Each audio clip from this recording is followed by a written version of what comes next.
Vamos então começar o módulo 2, tema 3, percepção, sintonia e concentração mental. Percepção. Percepção significa ter consciência de algo por meio da inteligência e dos sentidos. Percepção extrasensorial, PES, expressão criada pelo cientista estadunidense Joseph Banks Rhine, o cientista americano, que nasceu em 1895 e desencarnou em 1980. Refere-se à capacidade de compreender além dos sentidos e da ação mental corriqueira. Em geral, a percepção extrasensorial é considerada sinônimo de impressão paranormal ou intuição. Então, o que o Rhine coloca aqui como percepção extrasensorial, nós chamamos de intuição. E a gente precisa entender que a intuição, ela pode ser desde uma lembrança que nós temos, de uma conversa com o nosso mentor ou com alguém que nos é muito caro durante um desdobramento à noite. Ela pode ser uma lembrança daquilo que está latente, que está oculto, que está dentro de nós, por aprendizado de vidas passadas, por instruções, por mudanças que nós realizamos em nós mesmos. Então, nós mesmos estamos ali, digamos assim, nos dando um alerta, olha, não vai fazer isso de novo, não, você já sabe o que vai acontecer, cuidado.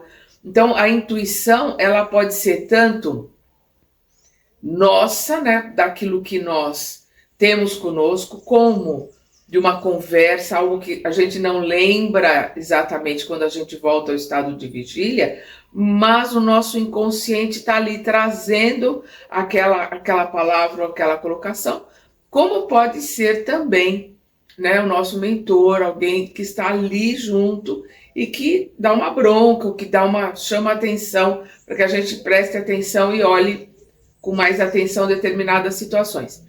E aí a gente volta a lembrar os ensinamentos do Cristo, sempre, vigiai e orai. Porque se eu não estiver em vigília, se eu não estiver vigiando os meus sentimentos e os meus pensamentos, eu não vou me aperceber dessa intuição, dessa percepção, porque ela é muito sutil. Mas quando eu estou em vigília, eu tanto percebo quando é algum irmãozinho que está querendo colocar alguma coisa que não é minha, então vem um pensamento, esse aqui não é meu. Como eu percebo também um alerta, eu percebo a intuição para fazer uma análise, né? Para fazer uma análise, um raciocinar dentro daquilo que está sendo intuído para se tomar a decisão. Para Heine, a PES, né, que é percepção extrasensorial, está fundamentada na teoria de que a mente humana desempenha, dentre outras funções, a função psi, responsável pela produção de fenômenos denominados paranormais ou extranormais, ou seja, paranormais ou incomuns. A função psi é classificada, então, em dois tipos, de acordo com os efeitos produzidos, mais passíveis de serem comprovados pela aplicação do método estatístico associado ao cálculo das probabilidades. Os fenômenos psi-gama, o psi-gama é o que nós chamamos na doutrina espírita de mediunidade. O psi-gama, ou de efeitos inteligentes, telepatia, clarividente, presságios, etc, etc. E os fenômenos psi-kappa, que é o que nós chamamos dentro da doutrina de fenômenos anímicos, né? Que são da matéria, que são do corpo. Ou de efeitos físicos, levitação, telecinesia, teleplastia. Então, a telecinesia é o movimento de objetos e a teleplastia é a materialização em outro local, e isso é paranormalidade. Quando existe o contato com o desencarnado, aí é paranormalidade mais mediunidade. Quando não existe o contato com o encarnado, é só paranormalidade. Eu gosto muito de usar o exemplo, já coloquei aqui no nosso estudo, que o Kardec usa no livro dos médiuns, e nós temos o livro dos médiuns aqui no nosso canal, é só ir lá na playlist, de um rapaz muito simples, muito inculto, né? Não tinha instrução, mas em desdobramento, ou seja, da emancipação, que o Kardec chama de desdobramento de emancipação da alma.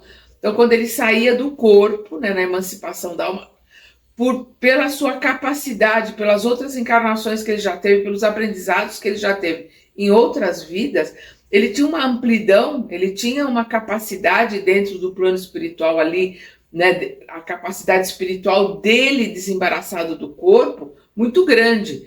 E ele olhava para as pessoas, ele via as pessoas por dentro. Então ele falava, olha, você está com tumor aqui, você está com problema aqui, você está com problema ali. Isso é paranormalidade, uma questão anímica dele.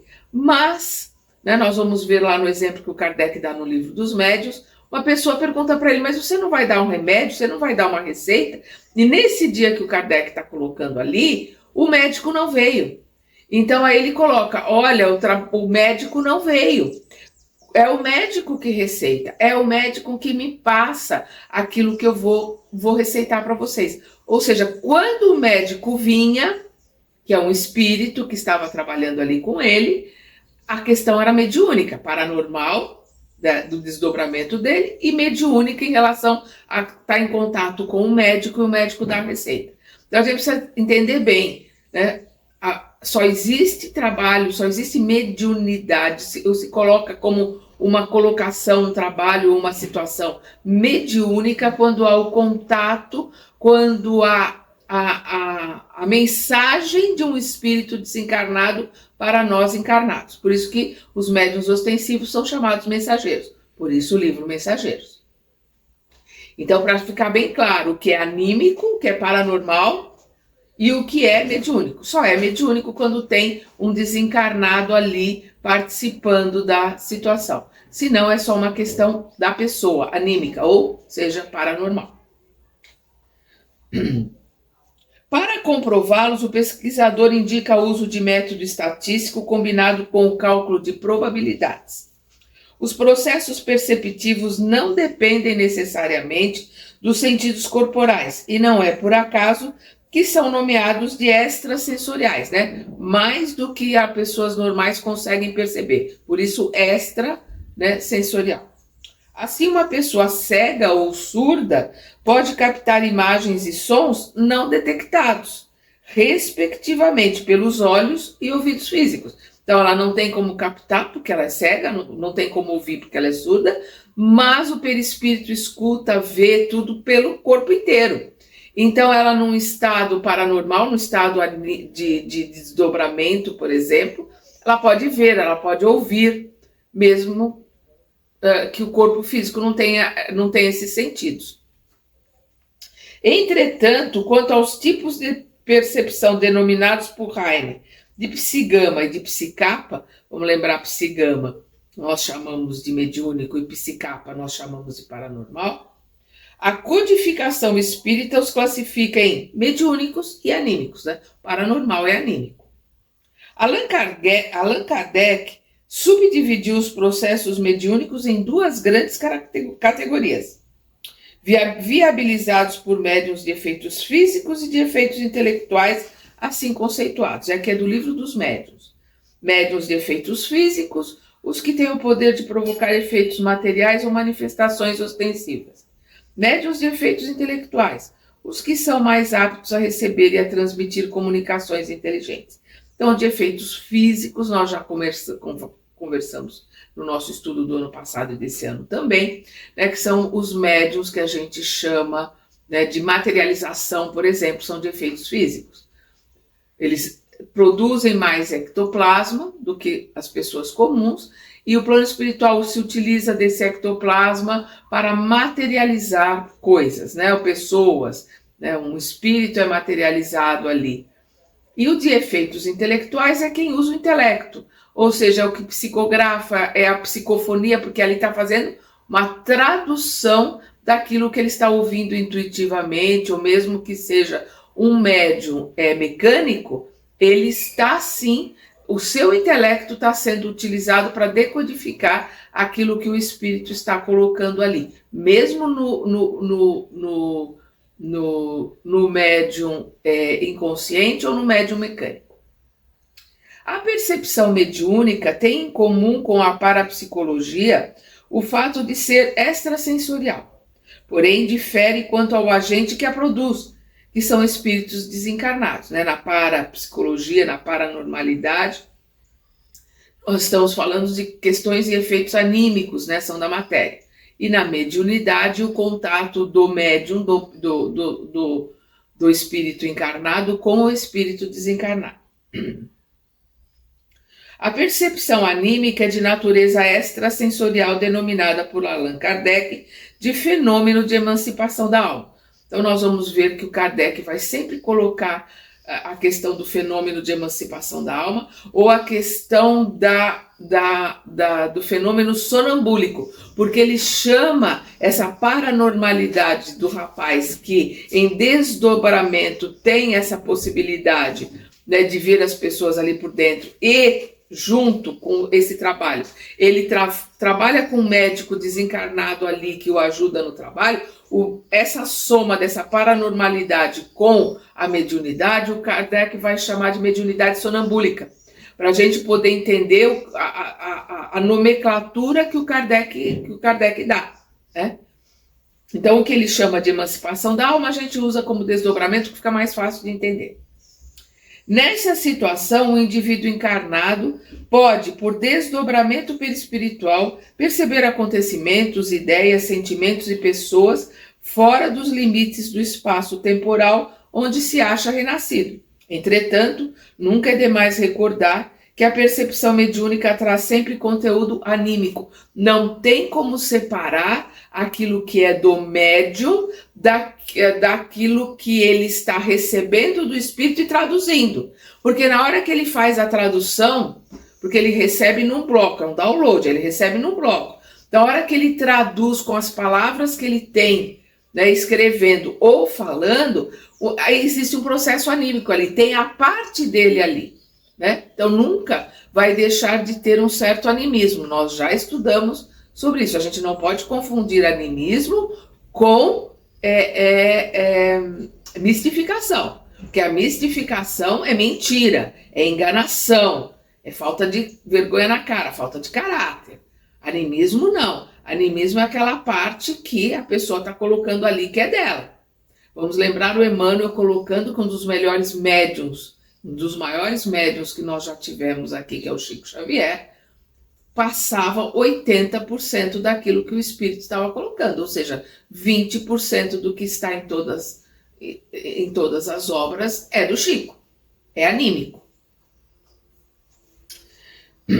A percepção extrasensorial em si não representaria um tipo específico de mediunidade, como psicofonia, psicografia, vidência, audiência, etc., mas uma espécie de compreensão, percepção comum a todos os gêneros de mediunidade. Por que ele está colocando isso? Ela em si, só a percepção extrasensorial em si, não representa a mediunidade, porque todos nós somos, digamos assim, sensíveis. Então, uns mais ou menos. Então, todos nós, que é o meu caso, não sou médium ostensiva, podemos e devemos desenvolver a nossa intuição, utilizando da intuição, treinando a intuição, trabalhando, né, sempre a nossa mente, percebendo quando nós estamos recebendo alguma informação e analisando essa informação. Quanto mais nós fazemos isso, nós vamos pela disciplina e pelo adestramento desenvolvendo a nossa intuição. Então, o que ele está colocando aqui, isto aqui é do livro dos médiuns, que o Kardec está colocando aqui, que a percepção extrasensorial não quer dizer mediunidade. Todos nós temos essa percepção, uns mais, outros menos, né? O médium ostensivo vai tê-la de uma forma muito mais clara, mas essa percepção todos temos. Então ele coloca aqui, vou repetir, a percepção extrasensorial em si não representaria um tipo específico de mediunidade, como psicofonia, psicografia, vidência, audiência, etc. Mas uma espécie de compreensão, percepção, né, comum a todos os gêneros de mediunidade. Somos todos médiums, facilmente identificada nos médiums sensitivos, pessoas que são capazes de sentir a presença dos espíritos por uma impressão geral ou local, vaga ou material.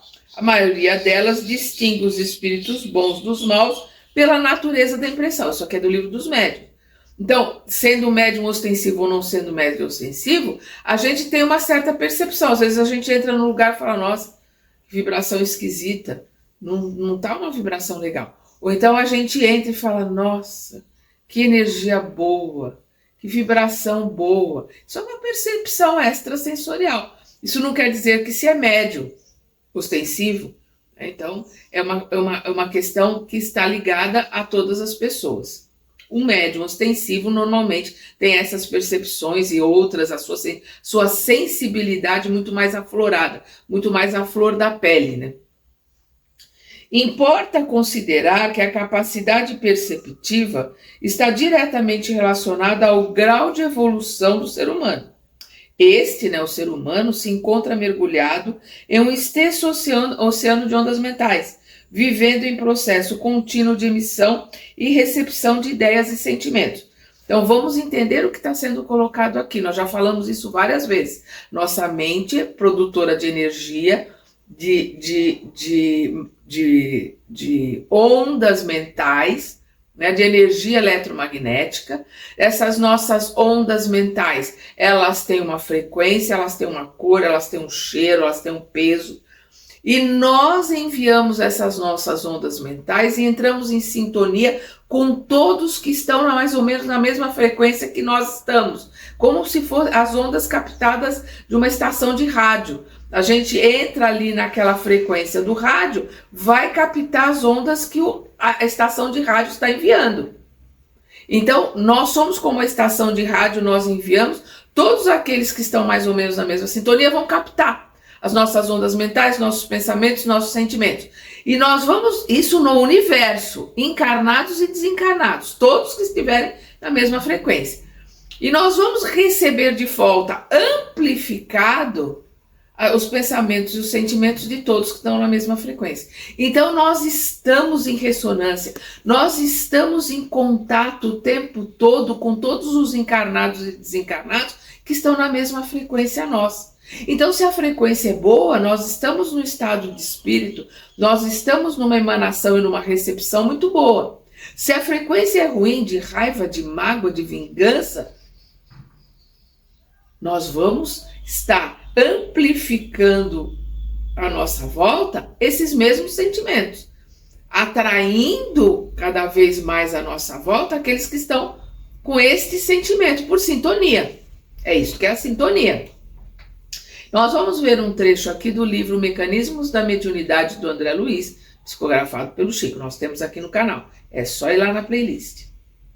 E o homem colocado nas faixas desse imenso domínio, né, do domínio das energias cósmicas, nós estamos mergulhados, né, no fluido cósmico universal, como os peixes na água. Então, e o homem colocado nas faixas desse imenso domínio somente assinala as ondas que lhe afinam com o modo de ser. Ou seja, tem milhões de ondas, mas eu só vou captar aquelas que estão em sintonia com a minha. É isso que ele está colocando. Temo-lo, né, esse homem, dessa maneira por viajante do cosmo, porque eu estou em sintonia com todos os encarnados e desencarnados no universo.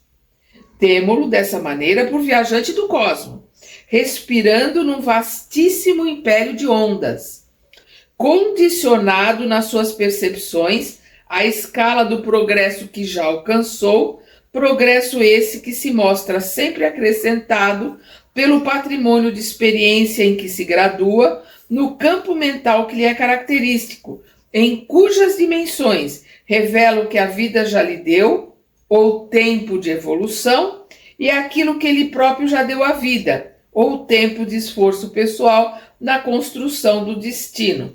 Isso está no livro Mecanismos da Mediunidade. O que ele está colocando aqui? Nós estamos enviando e entrando em sintonia, e estamos emanando, pode ser coisa boa ou coisa ruim, não importa, mas estamos emanando aquilo que nós já aprendemos e aquilo que nós já colocamos dentro de nós como sendo verdadeiro, que é o tempo de evolução. Aquilo que eu aprendi pelo tempo que eu estou estudando, que eu estou evoluindo nas coisas boas, ou pelos preconceitos, pelas ideias preconcebidas que eu fui acumulando no tempo e nas minhas encarnações dentro das coisas ruins. Mas é o meu tempo de evolução que está comigo, é intrínseco a mim, eu estou emanando aquilo que eu tenho, aquilo que eu sei.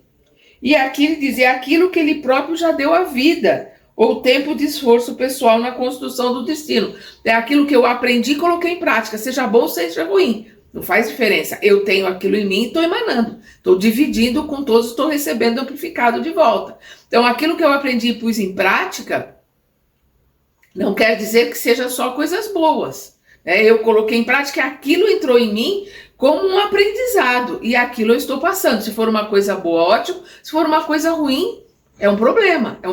Vira uma... digamos assim, um pré-conceito, um conceito previamente concebido que não é verdadeiro. Nós vamos lembrar de Tiago, né, o irmão de Mateus, Tiago o menor, que ele lá na Casa do Caminho, ele é o mais ligado ao judaísmo de todos os apóstolos, e nós vamos lembrar, né, quem leu Paulo Estevão, nós temos Paulo Estevão aqui no canal também, nós vamos ver o embate dele com Paulo. Mas nós vamos ver que quando Saulo manda invadir a Casa do Caminho e prende todo mundo, o Tiago estava de joelhos lendo a Torá ali numa reverência de joelhos.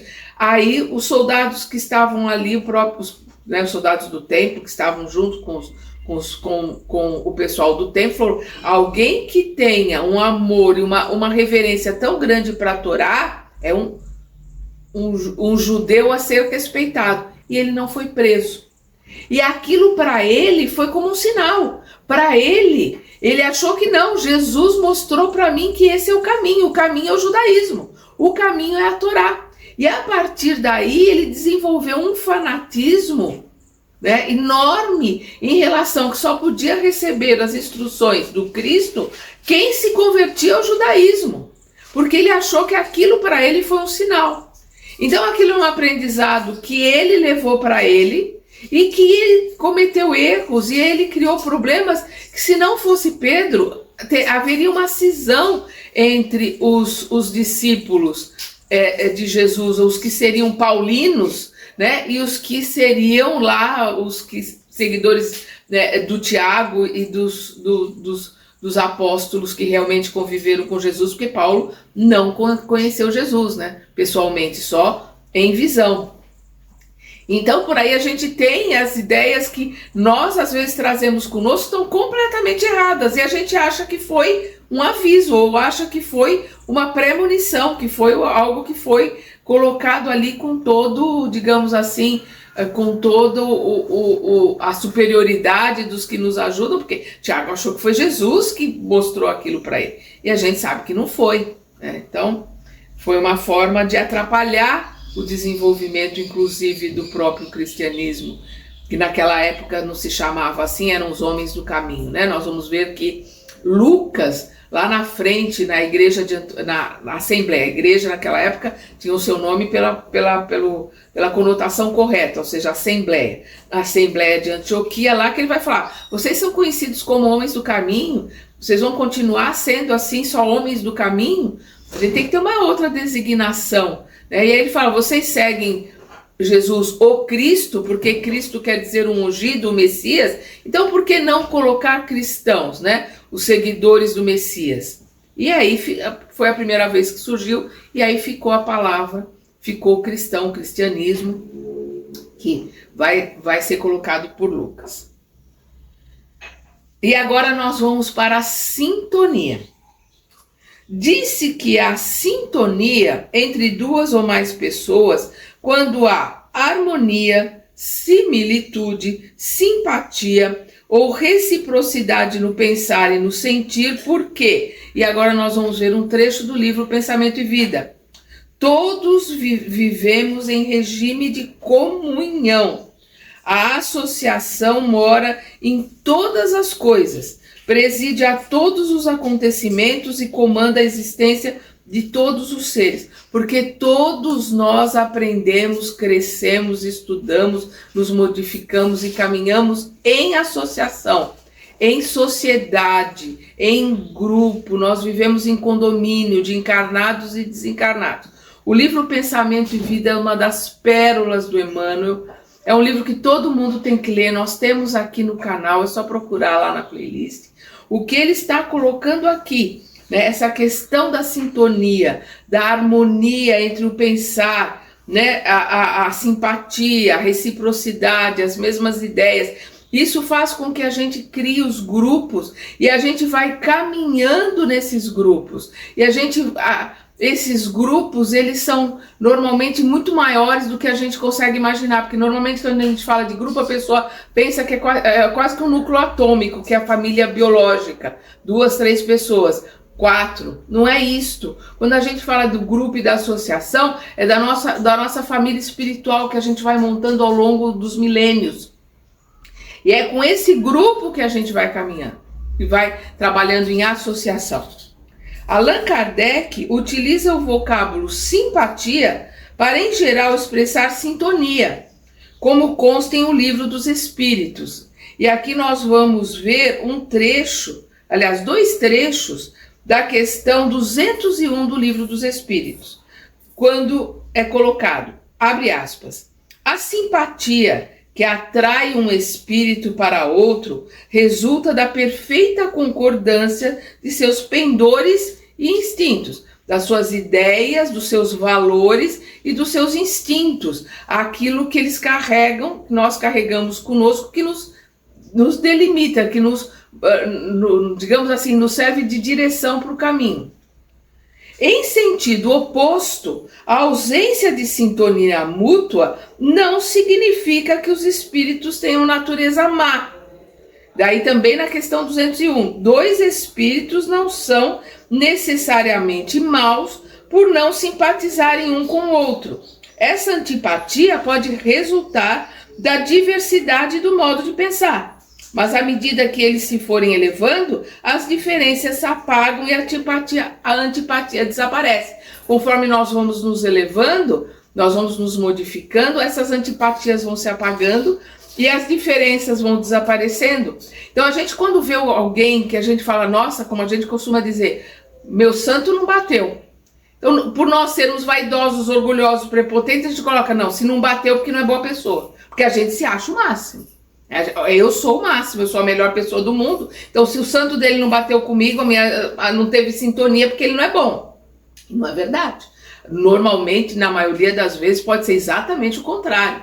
É um espírito muito mais elevado, com uma possibilidade de conhecimento ou com um nível de energia tão grande que me incomodou, que me desnudou. E isso faz com que eu me afaste, que eu tenha uma certa aversão. Ou uma questão de mundos diferentes. Vamos lembrar o Cristo, quando ele coloca que na casa do Pai existem muitas moradas. Então você coloca alguém, vamos usar aqui uma metáfora, que veio de um mundo onde tudo é sopro. Toca flauta, tudo, estamos fazendo uma metáfora com a música. Tudo na música é sopro. Aí conhece alguém que vem de um outro planeta em onde tudo na música é corda, toca piano. Então vai ter uma antipatia ali. Né? Não vai bater, não vai ter sintonia no primeiro contato, porque são de mundos diferentes. Mas conforme ambos vão evoluindo, vão aprendendo, vão se conhecendo, vão se conectando, eles vão percebendo que os dois juntos compõem uma melodia linda. E aí passam a tocar junto cordas com sopro. E aí nós vamos ver que é o princípio do que nós temos, que é de mais bonito, que é a orquestra, que é a diversidade de sons unidos que dão uma melodia tão bonita. Então a evolução vai fazer com que essas diferenças não existam mais, muito pelo contrário, e se adapte e se conecte e trabalhem juntos. A sintonia, contudo, pode abranger conceito bem mais amplo, caracterizando-se como lei geral da natureza, observada nas relações de afinidade, encontrada nos elementos infinitamente pequenos e nos grandes. Assim, o átomo é constituído de partículas elementares, elétrons, prótons e nêutrons, que se associam, formando uma unidade atômica. Da mesma forma, mundos, constelações e demais corpos celestes interagem mutuamente em processos análogos, processos parecidos. Nós já falamos muito sobre isso, que existe no micro, existe no macro. Então você vai ter lá os elétrons em volta do núcleo, e você, no micro, e você vai ter os planetas em volta do Sol no macro. Com base nessa lei, os agrupamentos humanos, que é na mesma lei, né, na mesma questão de sintonia, que acontece no átomo, que acontece no sistema solar. Então, com base nessa lei, os agrupamentos humanos, nações, povos e indivíduos se aglomeram.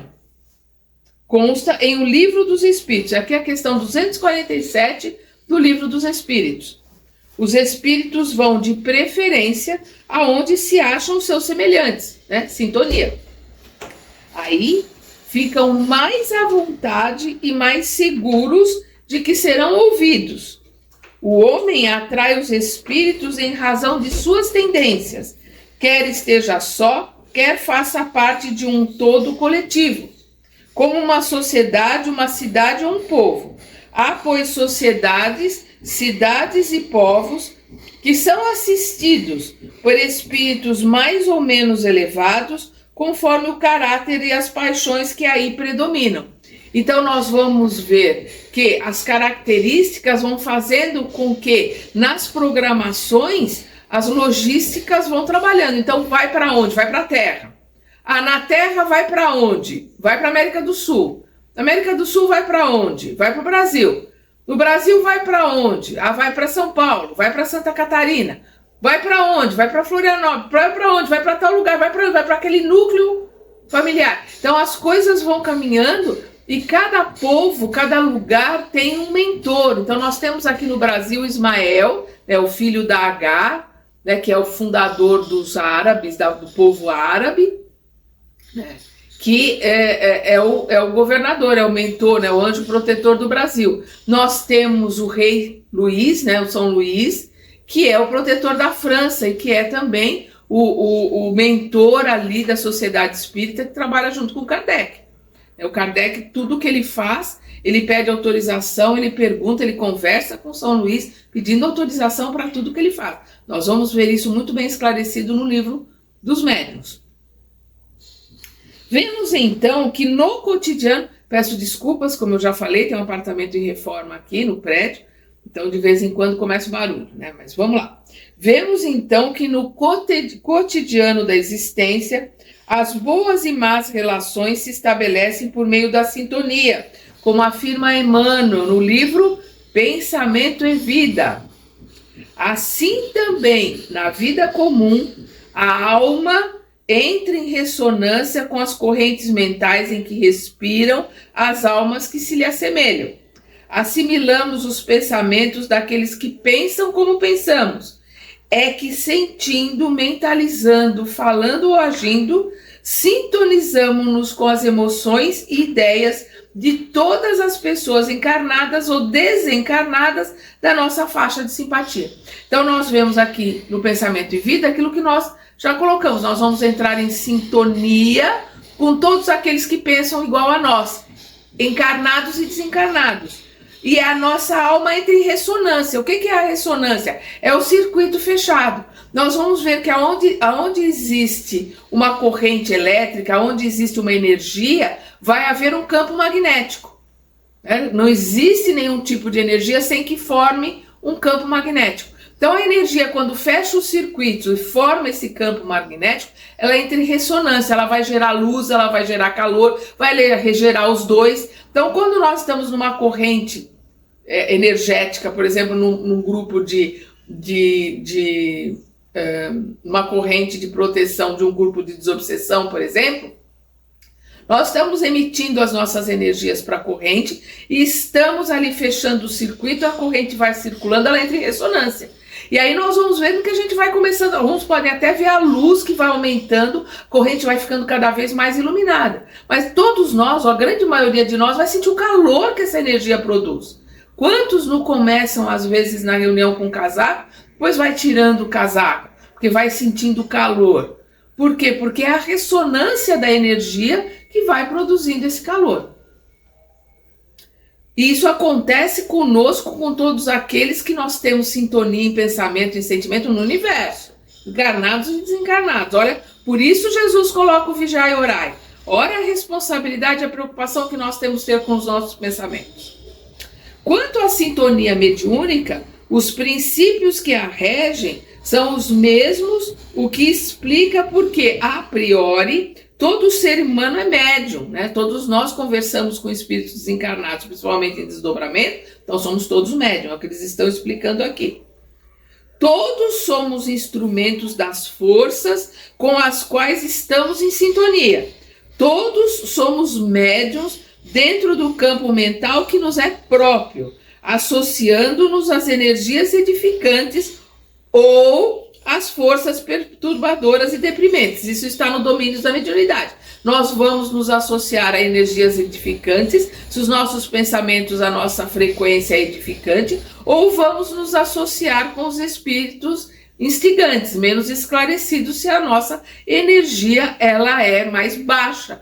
Ela é de raiva, ela é de ódio, ela é de vingança, ela é de mágoa, de tristeza, depressão e por aí vai. E mais ensina Emmanuel, é aqui em outro livro, no livro Roteiro, as bases de todos os serviços de intercâmbio entre desencarnados e encarnados repousam na mente. Porque é a mente que pega o sentimento, traduz em palavras, em vontade, em desejo e realização, né? E emana essa frequência, emana essa energia. Agora nós vamos para a concentração mental. Concentrar significa convergir para o centro. Concentração é saber direcionar a atenção ou energias para um objeto específico. Concentração mental é o processo psíquico pelo qual a mente mantém-se focada em algo, sustentada pela atenção, pelo pensamento firme e por energias habilmente centrados em um objetivo, objeto e ou atividade. Então, concentrar é convergir para o centro. Então, é nós mantermos, quando a gente entra em concentração, nós estamos mantendo a nossa mente focada numa determinada coisa, ou no que nós estamos lendo, ou no que nós estamos estudando, ou na energia, na oração, na vibração que nós estamos mandando ali para a corrente. E nós temos que trabalhar com a vontade verdadeira. Não é a vontade da boca para fora, né? Aquela vontade, ai, como eu gostaria de me instruir, como eu gostaria de aprender. Mas isso dá muito trabalho, isso preciso ler vários livros, preciso fazer um monte de coisa. Já passa a vontade, porque a maioria das pessoas querem aprender e se instruir por osmose. Né? Ela quer estar ali conversando, escutando alguém que tem algum conhecimento e que esse conhecimento por osmose ela vai recebendo. Isso não existe. Né? Nós só temos conhecimento e aprendizado com esforço, com estudo, com aprendizado, com disciplina, com método. Então, o que nós estamos vendo, que ele está colocando aqui, a questão da atenção, da vontade, são fatores preponderantes para que a gente possa se manter concentrado. E não é concentrado externo, né? Fazer pose de inteligente, né? Se manter ali imóvel, não pisca, não se mexe. E tá com o pensamento em tudo quanto é canto, né? Voando. Então, concentração é, antes de tudo, disciplina mental. E é o que nós vamos ver aqui. Quando ele diz: a concentração mental envolve a atuação simultânea de dois tipos de forças, a atenção e a vontade, que nós estávamos falando. A atenção é o processo cognitivo do intelecto caracterizado pela seleção ativa de determinados estímulos ou aspectos da experiência com inibição concomitante de todos os outros. Então, a atenção é foco. Eu estou focado naquilo que eu estou querendo fazer e estou tirando, né? Concomitantemente, eu estou tirando do meu pensamento, estou tirando da minha ideia tudo aquilo que não tem a ver com aquilo que eu estou tendo atenção. De novo, capítulo 2 do livro Pensamento e Vida, Vontade. Importante reler esse capítulo, tá aqui, temos no canal, é só ir na playlist. Vontade Vontade de verdade, vontade verdadeira, capítulo 2. É o que alimenta o processo da atenção. É a faculdade mental utilizada na escolha ou decisão acerca de um ato ou pensamento. Pode ser de controlar as próprias ações e emoções, porque nós precisamos da vontade e da atenção para nos mantermos no vigiar e orar. Nós precisamos da vontade e da atenção para nos mantermos na corrente de proteção, na corrente energética, quando estamos num grupo mediúnico, por exemplo, participando como assistentes, participando como sustentadores da corrente. Nós precisamos de atenção e de vontade de aprender, de entrar em contato com a espiritualidade maior quando estamos em oração, quando estamos fazendo o evangelho no lar, quando estamos estudando as obras básicas, né? Quando estamos estudando o evangelho, quando estamos estudando a obra maravilhosa do Chico, e por aí vai. Na concentração mediúnica ocorre uma ligação mental entre o médium e o espírito comunicante, cujos pensamentos e emoções circulam entre um e outro, em regime de circuito fechado. De novo, a questão dos como se fosse um circuito elétrico. O circuito elétrico fica fácil da gente entender. A gente vê isso em mecanismos da mediunidade, né? Você fecha um circuito, você acende a lâmpada. Então, quando você fecha um circuito, né, energético, você está ali alimentando essa energia e por ressonância essa energia vai aumentando, vai, né, crescendo a luz, crescendo a própria energia e crescendo o calor. Então vamos voltar aqui. Na concentração mediúnica ocorre uma ligação mental entre o médium e o espírito comunicante, cujos pensamentos e emoções circulam entre um e outro, em regime de circuito fechado. André Luiz esclarece a respeito, é aqui no livro Mecanismos da Mediunidade. A corrente mental no circuito mediúnico equilibra-se igualmente entre a entidade comunicante e o médium, mas para que se lhe alimente o fluxo energético em circulação, é indispensável que o pensamento constante de aceitação ou adesão, então o pensamento constante de recepção, de aceitação, de adesão do médium que está recebendo ali a comunicação. Então, é indispensável que o pensamento constante de aceitação ou adesão do médium se mostre em equilíbrio, ou, mais exatamente, é preciso que o circuito mediúnico permaneça fechado, porque em regime de circuito aberto ou desatenção, a corrente de associação mental não se articula. Então, o que ele está colocando? Se eu desligar, né, da tomada, a lâmpada não vai acender. Por quê? Porque eu abri a corrente. Eu interrompi a corrente elétrica. Então, no circuito, seja ele de sustentação, seja no circuito fechado entre o médium receptor de adesão com o médico, com o espírito emissor, né, o comunicante, se não fechar um circuito e manter esse circuito energético fechado, quebra-se a corrente, né, o emissor pode estar até ali tentando se comunicar, mas o médium está lá pensando o que ele vai comprar no mercado, quando ele sair do centro, o que ele vai fazer de janta, e por aí vai. Então, na verdade, os bons resultados da concentração exigem disciplina mental, persistência e prática contínua. Tudo na vida exige método, exige disciplina, exige persistência e prática contínua. Não é em 1 hora, uma vez por semana, que eu vou conseguir me modificar, que eu vou conseguir fazer com que eu me transforme. Eu vou colocar nessa 1 hora, uma vez por semana que eu participo ali da reunião mediúnica, as consequências de todo o aprendizado, de todo o estudo, de todo o método, de toda a disciplina, né, de todo o vigiar e orar e de todo o autoconhecimento que eu realizei os 7 dias da semana, as 24 horas do dia. Eu vou ver o resultado disso naquela 1 hora que eu tô ali, mas é o resultado da semana inteira, das 24 horas do dia, nos 7 dias da semana.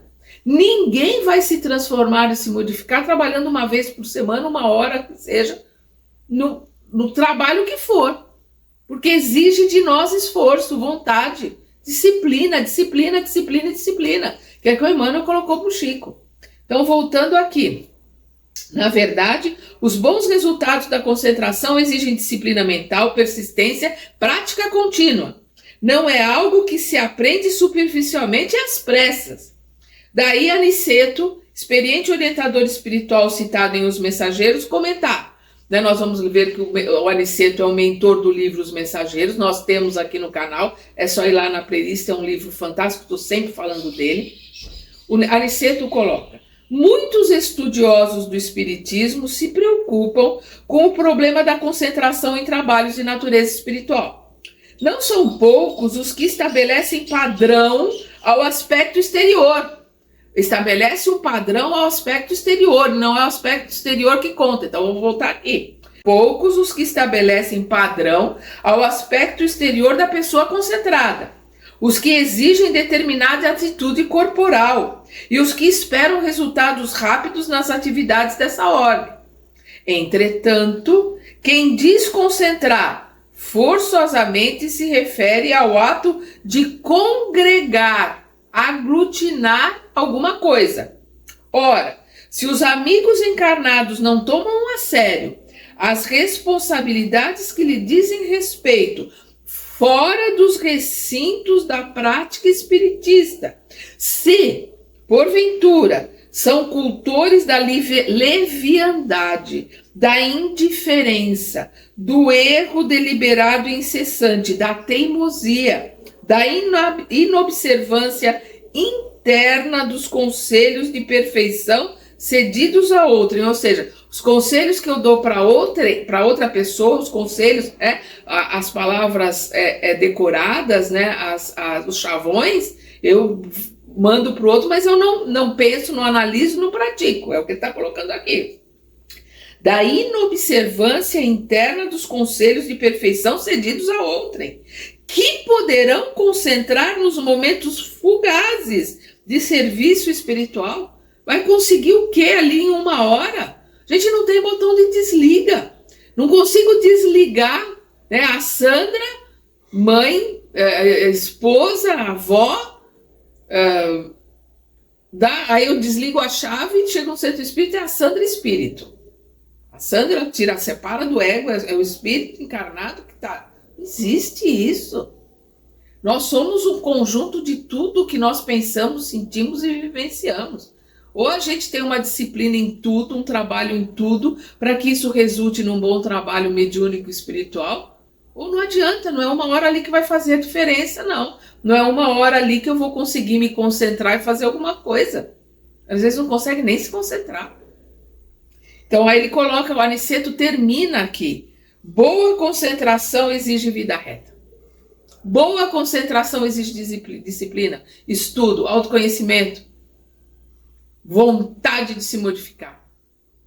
E terminando, a concentração mediúnica é, pois, hábito que se adquire paulatinamente, com disciplina, aos poucos, cujos bons resultados dependem diretamente dos esforços investidos, da vontade verdadeira que eu tenho de me modificar, de me transformar. Então, olha aqui, que os bons resultados dependem diretamente dos esforços investidos. Então, o bom resultado que eu vou ter naquela minha 1 hora de trabalho mediúnico vai depender dos esforços investidos, daquilo que eu me esforço às 24 horas do dia, os 7 dias da semana, na minha transformação, na minha modificação, no meu estudo, no meu aprendizado, no meu autoconhecimento.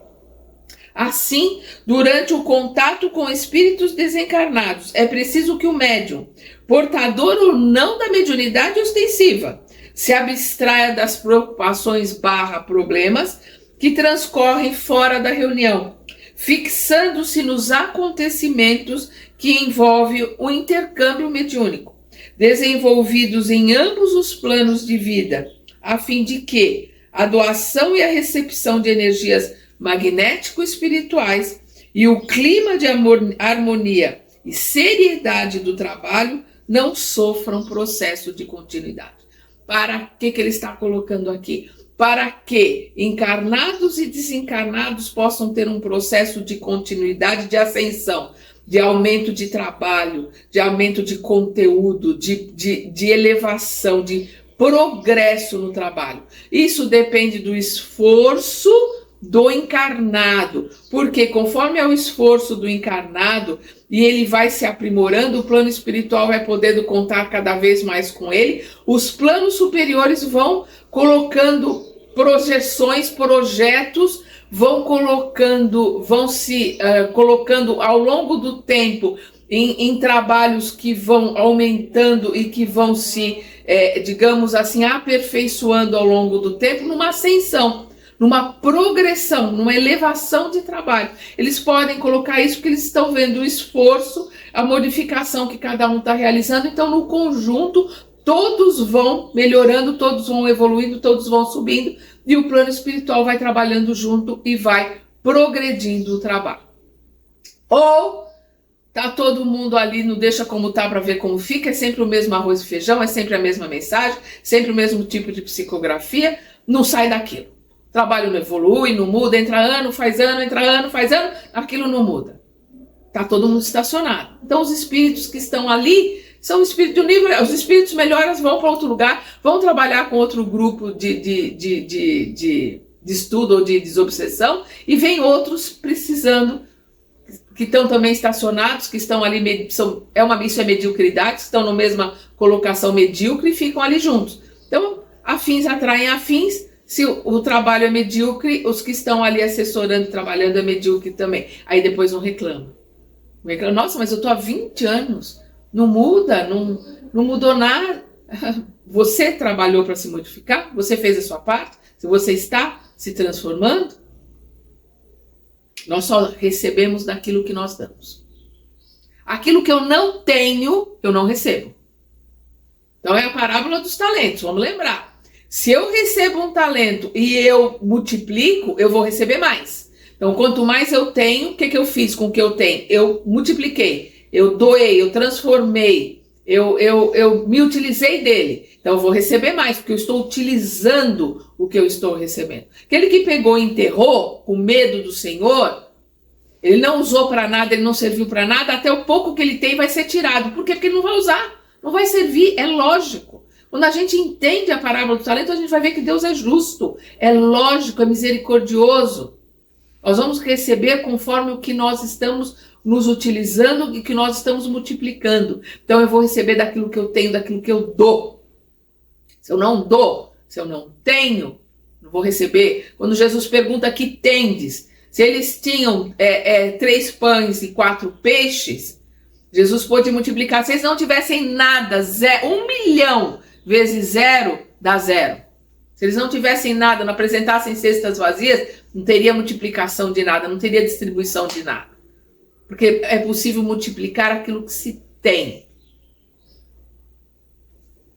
Nós precisamos entender a nossa responsabilidade perante a encarnação, perante o tempo que nós temos aqui, que é um presente de Deus para a nossa evolução. E a hora que a gente desencarna, a maioria de nós vai chorar muito tempo perdido. E aí vai entrar na fila pedindo, implorando para reencarnar de novo. No nosso próximo estudo, o transe mediúnico. Até lá!